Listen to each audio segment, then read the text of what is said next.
Good evening. Welcome to day 24 of Reading Challenge. Chapter 7. Steps were heard at the door, and Princess Betsy, knowing it was Madame Karenina, glanced at Vronsky. He was looking towards the door, and his face wore a strange new expression, joyfully, intently, and at the same time timidly. He gazed at the approaching figure, and slowly he rose to his feet. Anna walked into the drawing room, holding herself extremely erect as always, looking straight before her, and moving with her swift, resolute, and light step that distinguished her from all other society women. She crossed the short space to her hostess, shook hands with her, smiled, and with the same smile looked around at Vronsky. Vronsky bowed low and pushed a chair up for her. She acknowledged this only by a slight nod, flushed a little and frowned, but immediately, while rapidly greeting her acquaintances and shaking the hands proffered to her, she addressed Princess Betsy. "I've been at Countess Lydia's and meant to have come here earlier, but I stayed on. Sir John was there. He is very interesting." "Oh, that's this missionary?" "Yes, he told us about the life in India. Most interesting things." The conversation, interrupted by her coming in, flickered up again like the light of a lamp being blown out. "Sir John? Yes, Sir John. I have seen him. He speaks well. The Blasier girls quite in love with him." "And is it true that younger Blasier girls to marry Topo?" "Yes, they say it's quite a settled thing. I wonder at the parents. They say it's a marriage for love." "For love? What antediluvian notions you have! Can one talk of love in these days?" said the ambassador's wife. "What's to be done? It's a foolish old fashion that's kept up still," said Vronsky. "So much the worse for those who keep up the fashion. The only happy marriages I know are marriages of prudence." "Yes, but then how often the happiness of these prudent marriages flies away like dust just because that passion turns up that they have refused to recognize," said Vronsky.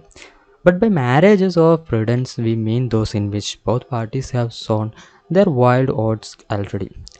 That's like scalarina. One has to go through it and get it over. Then they ought to find out how to vaccinate for love. Like smallpox. I was in love in my young days with a deacon," said the Princess Miyake. "I don't know that it did me any good." "No, I imagine joking part apart, that to know love, one must make mistakes and then correct them," said Princess Betsy. "Even after marriage," said the ambassador's wife playfully. "It's never too late to mend." The attaché repeated the English proverb. Just so, Betsy agreed. "One must make mistakes and correct them. What do you think about it?" She turned to Anna, who with a faintly perceptible resolute smile on her lips was listening in silence to the conversation. "I think," said Anna, playing with the glove she had taken off, "I think of so many men, so many minds, certainly so many hearts, so many kind of love." Vronsky was gazing at Anna, and with a fainting heart, waiting for what she would say. He sighed as after a danger escaped when she uttered these words. Anna suddenly turned to him. "Oh, I have had a letter from Moscow. They write me that Kitty Shadjeva is very ill." "Really?" said Vronsky, knitting his brows. Anna looked sternly at him. "That doesn't interest you?" "On the contrary, it does very much." "What was it exactly they told you, if I may know?" he questioned. Anna got up and went to Betsy. "Give me a cup of tea," she said, standing at her table. While Betsy was pouring out of the tea, Vronsky went up to Anna. "What is it they write to you?" he repeated. "I often think men have no understanding of what's not honorable, though they are always talking of it," said Anna, without answering him. "Have wanted to tell you so a long while," she added, and moving a few steps away, she sat down at a table in a corner covered with albums. "I don't quite understand the meanings of your words," he said, handing her the cup. She glanced towards the sofa beside her, and he instantly sat down. "Yes, I have been wanting to tell you," she said, not looking at him. "You behaved wrongly, very wrongly. Do you suppose I don't know that I have acted wrongly? But who was the cause of my doing so?" "What do you say that to me for?" she said, glancing severely at him. "You know what for," he answered boldly and joyfully, meeting her glance and not dropping his eyes. Not he, but she was confused. "That only shows you have no hurt," she said, but her eyes, said that she knew he had a hurt, and that was why she was afraid of him. What you spoke of just now was a mistake and not love. Remember that I have forbidden you to utter the word. That hateful word, said Anna, with a shudder. But at once she felt that by that very word forbidden she had shown that she acknowledged certain rights over him, and by that very fact was encouraging him to speak of love. I have long meant to tell you this, she went on, looking resolutely into his eyes, and hot all over from the burning flush on her cheeks. I have come on purpose this evening, knowing I should meet you. I have come to tell you that this must end. I have never blushed before anyone, and you force me to feel to blame for something. He looked at her and was struck by a new spiritual beauty in her face. What do you wish for me? What do you wish of me? He said simply and seriously. I want you to go to Moscow and ask for Kitty's forgiveness, she said. You don't wish that, he said. He saw she was saying what she forced to herself to say, not what she wanted to say. If you love me, as you say, she whispered, do so that I may be at peace. His face grew radiant. Don't you know that you are all my life to me? But I know no peace, and I can't give it to you. All myself and love. Yes, I can't think of you and myself apart. You and I are one to me, and I see no chance before us of peace for me or for you. I see a chance of despair, of wretchedness, or I see a chance of bliss. What bliss? Can it be there's no chance of it? He murmured with his lips, but she heard. She strained every effort of her mind to say what ought to be said, but instead of that, she let her eyes rest on him, full of love, and made no answer. It's come, he thought it ecstasy. When I was beginning to despair, and it seemed there would be no end. It's come. She loves me, she owns it. Then do this for me. Never say such things to me, and let us be friends, she said in words, but her eyes spoke quite differently.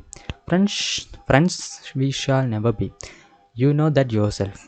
Whether we shall be the happiest or the wretched of people, that's in your hands. She would have said something, but he interrupted her. I ask one thing only. I ask for the right to hope, to suffer as I do. But if even that cannot be, command me to disappear, and I disappear.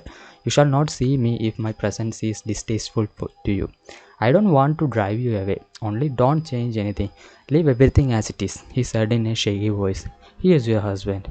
At that instant, Alexei Alexandrovich did in fact walk into the room with his calm, awkward gait.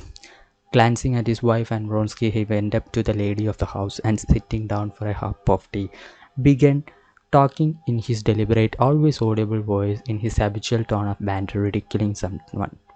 Your Rambolet is in full conclave, he said, looking round at all the party, he graces and the muses. But Princess Betsy could not endure that tone of his, sneering as she called it, using the English word, and like a skillful hostess she at once brought him into a serious conversation on the subject of universal conscription. Alexei Alexandrovich was immediately interested in the subject and began seriously defending the new imperial decree against Princess Betsy, who had attacked it. Vronsky and Anna still sat at the little table. This is getting indecorous, whispered one lady, with an expressive glance at Madame Karenina, Vronsky, and her husband. What did I tell you? Said Anna's friend. But not only those ladies, almost everyone in the room, even the Princess Myakia and Betsy herself, looked several times in the direction of the two who had withdrawn from the general circle, as though that were a disturbing fact. Alexei Alexandrovich was the only person who did not once look in that direction, and was not diverted from the interesting discussion he had entered upon. Noticing the disagreeable impression that was being made on everyone, Princess Betsy slipped someone else into her place to listen to Alexei Alexandrovich and went up to Anna. I am always amazed at the clearness and precision of your husband's language, she said. The most transcendental idea seems to be within my grasp when he's speaking. Oh yes, said Anna, radiant with a smile of happiness, and not understanding a word of what Betsy had said. She crossed over to the big table and took part in the general conversation. Alexei Alexandrovich, after staying half an hour, went up to his wife and suggested that they should go home together. But she answered, not looking at him, that she was staying to supper. Alexei Alexandrovich made his bows and withdrew. The fat old Tatar, Madame Karenina's coachman, was with difficulty holding one of a pair of greys, chilled with the cold and rearing at the entrance. A footman stood opening the carriage door. The hall porter stood holding open the great door of the house. Anna Arkadevna, with her quick little hand, was unfastening the lace of her sleeve, caught in the hook of her fur cloak, and with bent head listening to the words Ronsky murmured as he escorted her down.